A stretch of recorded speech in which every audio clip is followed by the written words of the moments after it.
I do believe I'm ready to entertain the masses. Are you ready to be entertained? People think I'm very immature to do this. I say, fuck him. Alright, Vincent, you're not in the room. Too bad. It must have been past your bedtime. Whatever. Who is ready for more adventures of DewDiePie?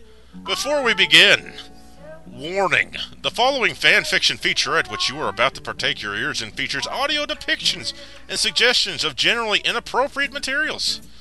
All characters herein are completely fictitious, and all similarities between them and anyone living or deceased is purely coincidental. DewDiePie and all related characters are copyright and trademark of MikeNnemonic Limited Enterprises Incorporated and trademark stuff 2012 TM copyright stuff. Okay, whatever. Prepare thyselves for DewDiePie's adventure in Chadland Mark II, Electric Bugaloo.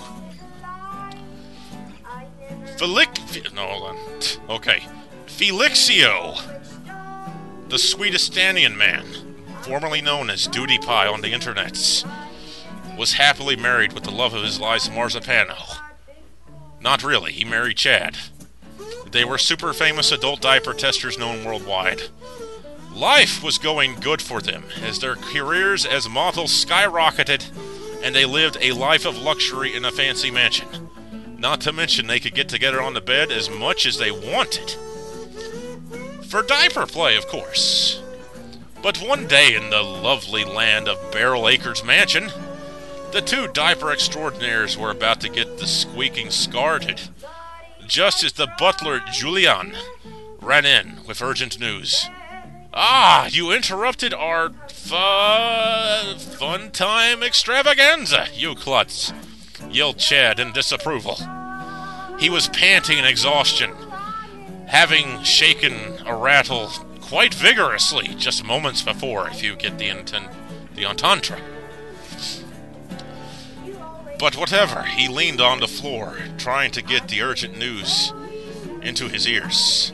Felixio suddenly had a flash of genius, and looked at his waifu with a wide grin.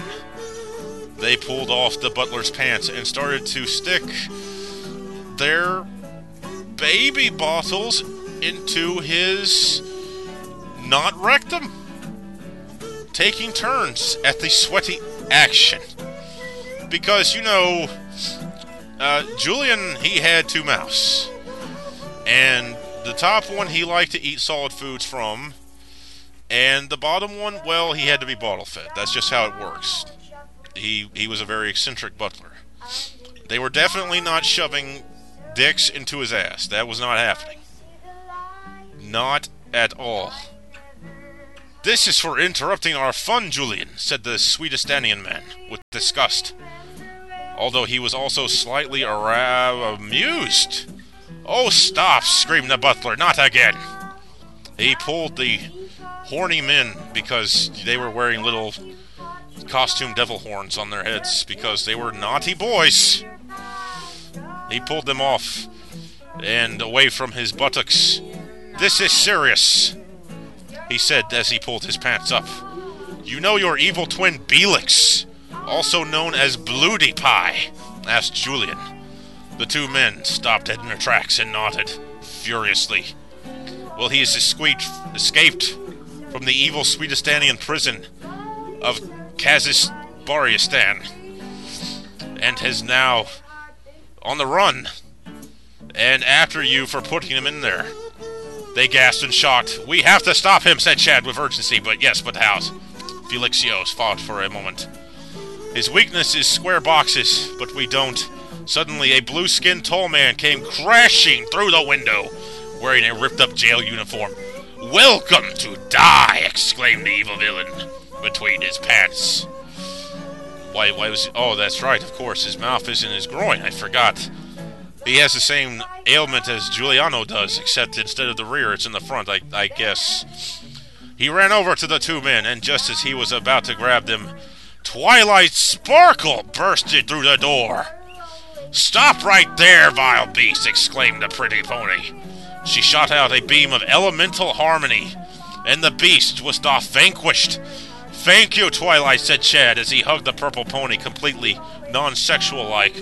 "Yeah, thanks." Felixio's voice was lower, and said in an almost seductive, yet not quite, tone, "You're always the best pony for me," said Felixio, as he grabbed that flank and started to unspeakable things with her. Because, you know, we don't need to go into minor details. He was grooming. That's all it was. No details in grooming. The next morning, she was laying on the ground, covered in sweat and panting. "Please, no more," she begged Felixio. "We've been at it all night." Felixio nodded in disapproval. "Just one more. Just one more," he said as he grabbed the brush. "This one will be really funny." And he clicked upon a video, and it was nothing but a shot of him playing a shitty game that's been out for several years, while he screams and laughs because a monster's face is shaped like a woman's genitalia. "Look! I make even more of the rape jokes. So funny!" Then looked Twilight directly into the eyes. "Maybe I'll not rape you next," he said with a grin. And so he did too not rape her. She then died afterwards, many years later, not from sexual intercourse of non-wanted variety, but at a pleasant old age amongst friends and family, because we're not grimdark like that, no. And that from that day forward, Felixio and Chad continued to live in their palatial diaper mansion. And Marzipan walked by and said, "What the fuck is wrong with you?" before she was smacked by a truck and used as a confectionery treat. "What the fuck is wrong with me?" "Nothing is wrong with you, Vincent. Everything is right." Tune in next time, dear viewers, for another installment of DewDiePie's adventures in sweetest, sturdy, tacky Egyptia land. There you go.